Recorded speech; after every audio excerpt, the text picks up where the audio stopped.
by Hajj. So those who follow the rituals of Hajj and complete the Hajj is Eid for them. Now, those who are not in Hajj, like those of us in Southampton or wherever we are in the world, those who I'm talking about Muslim people who are following the Islamic faith, but they are not in Hajj. They are also required and they are recommended that they live the steps of Hajj. Although they are not in Hajj, but they try to live the moments of Hajj remotely by, for example, fasting those 9 days. It started actually starting soon, some starting today, actually, first day, some starting tomorrow. As you know, like, there's a difference of opinion sometimes as well. In Islamic faith, we are not immune from differences. And then ending after 9 days. So to fast those 9 days, and then at the end we do the Eid prayer, obviously, and then at the end of that, there's the sacrifice. So it's called Qurbani or Qurban. I'm sure some of you heard this word before. I mean, quite a few people from Muslim faith here, so you must have heard the Qurbani, where you sacrifice an animal. Usually it's goat or sheep or camel or cow, and use the meat to for the Eid occasion. The family can use portion of it, and another portion can be given to friends, but then at least a third of it must be given to the poor and needy. And this is mostly in countries where it's difficult to get meat, it's too expensive. But in places like in the UK, traditionally, at least in Southampton and throughout the UK, because meat is very easy to access and is just as cheap as vegetables and other stuff. So there is no scarcity, there is no need, there's no desperate need for the meat here. So therefore, mostly people send the animals or pay money to charities which deliver and slaughter those animals or Qurbani in poor countries, in Africa, Far East, areas affected by, calamities or wars, or where there is extreme poverty and people don't eat meat actually for the whole year. The only time they have access to eat meat, is the day of Eid Al-Adha. So it is truly a Eid day for them, because that's the time when they can eat meat. And this is also part of the rituals. But if a Muslim, there'll be millions of Muslims going to Hajj and celebrating. The way they celebrate Eid over there is different from here, and I'll explain both of them. So pilgrim, every Muslim when they go for Hajj must follow the footsteps of that lady. So that when, and there's a message here that when you sacrifice for the will of God, when you accept the hand of God, God loves it so much, God will never forget it for you, will reward you for it, and will make it remembered as well. So this Safa and Marwa and Sa'i between Safa and Marwa is a legacy of a woman, and you could probably say a single woman, where in her own, with her child, infant, and the help of God came to her. And now, until the day of judgment, millions, actually billions of pilgrims, their Hajj is invalid unless they go and run the same footsteps between these two places, basically to relive that memory of Hajar, Ismail, alayhi salam, and drink from that Zamzam and bring it back to England, whatever country. And then whenever you drink from that, pray, God will accept that prayer. So that's also part of the, usually also it happens on Eid day as well. Obviously, if you are in Southampton, can't do that. There is no Safa Marwa here. You can just live the moment in our heads, try to watch it on the TV screens. You find on Eid day, all Muslim houses having on the big screens, the live streaming of the whole Hajj steps and living the moments as well. So I think I have captured probably most of the steps of the Hajj. So let me summarize again. Take our clothes, put the ihram on, stop cutting hair, nails, putting perfume, having intimate relation with partners, and then do the tawaf, okay? And then do the sa'i if you're doing umrah, the kind of mini Hajj, and then take your clothes off and be ready for the full Hajj. there's different types of Hajj. I don't want to take you through those different steps of Hajj. There's Quran, there's Tamattu, there is, that's too complicated. If anybody wanted, we can give you some leaflets about it here as well. But suffice to say, so do the Ihram, the Tawaf, and then we go to Mina, and then from Mina stay overnight, then go to Arafah, then from Arafah I have to stay full day there, around the valley of Arafah, and then after Maghrib, after sunset, you have to come to Muzdalifah, and you must stay all night in Muzdalifah. That's like being homeless there all night. And then Eid day, start approaching the stoning area, then go and do the Tawaf, do the Sa'i, then do the Qurbani while you're there, and do the shaving of the head. And then go back to Mina and stay for 3 days.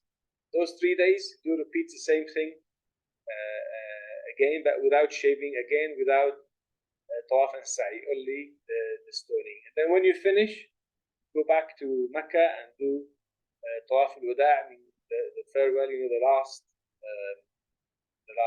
Tawaf. That way, Hajj is complete, and the person will come back, will come out of their sins as if they are newborn babies again. So it's an amazing spiritual journey, and all of it based around how we come out from our own energy, thinking, personalities, greed, whatever, and then surrender complete obedience and servitude to the Creator, making that pledge. God, I'm going to go back to England now, I'm going to go back to Pakistan or Africa, wherever, and I'm going to live new life like a newborn baby. Everything I do, I need to make sure pleases you. It is serving you as my Lord, as my Creator, but also serving the humanity. So that is the story of Hajj. I'm sorry if I used a lot of terminologies which probably didn't make sense to some of our listeners, but I hope made a bit of sense. God willing, you can look through the material again, ask any questions, and I pray that all of you, particularly our Muslim listeners who are online now or are sitting here in the audience, that God take every one of you that journey. It's an amazing. Hajj is not obligation on every Muslim. Only Muslims who are physically fit, able to travel health-wise, and who are financially able to afford the cost of the journey. In fact, the majority of Muslims in the world, they cannot afford the cost of their trip. So therefore, Hajj is not obligation on them. So only obligatory if you can do it. Same like Ramadan. Ramadan is not obligation on every Muslim. Many Muslims, actually, they must not fast Ramadan because of their health or condition they are in. So fasting Ramadan only for those who are fit, well, able to fast, then they must fast. Otherwise, as you know, we discussed that last presentation, Eid al-Fitr. Looks like pregnant woman, breastfeeding person, elderly person. Peak of the Hajj, and the peak for those who are here preparing for Eid Al-Adha is day of Arafah, which is the day before Eid actually. It is as important as the day of Eid. Now on that day, Prophet Muhammad, peace be upon him, he did only one Hajj. And while he was in the mountain or the area of Arafah, delivered very important, very universal speech. It's only one side of A4. One side, A4. This is all of it. The bottom is Arabic. You don't want the Arabic.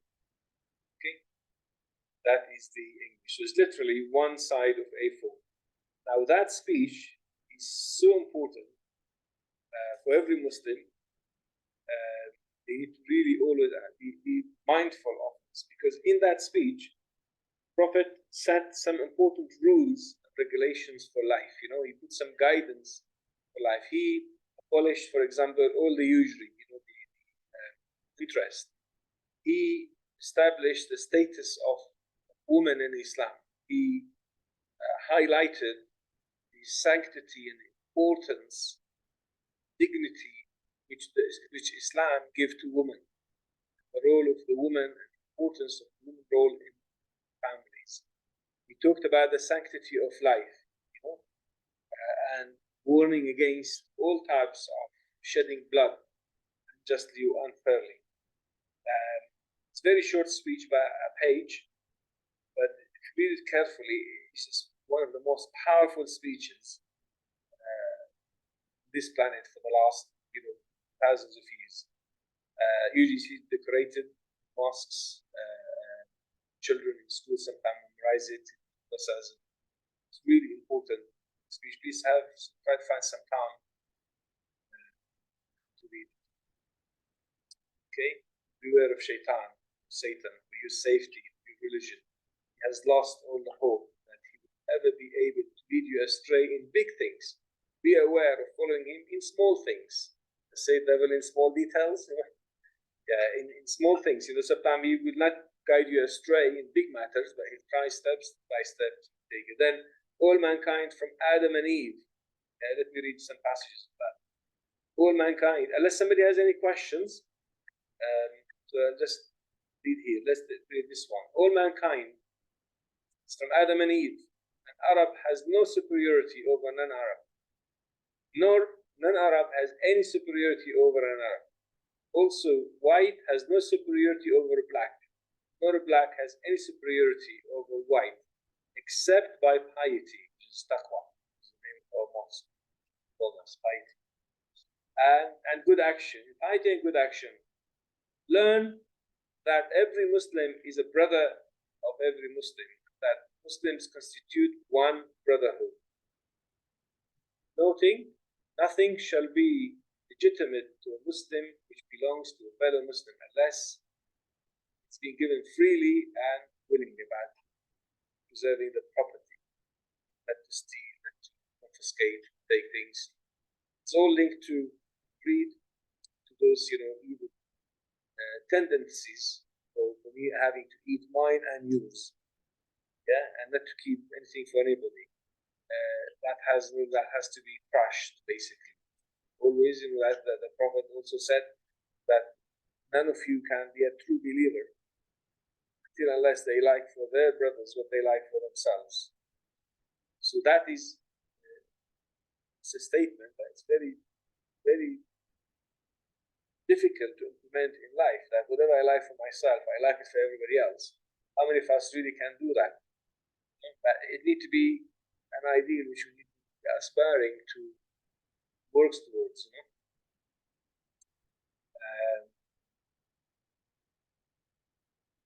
And then he also emphasized the importance of the prayer.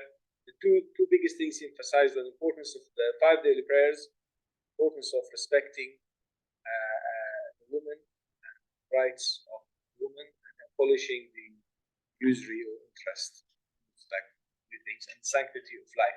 But a few other bits there as well.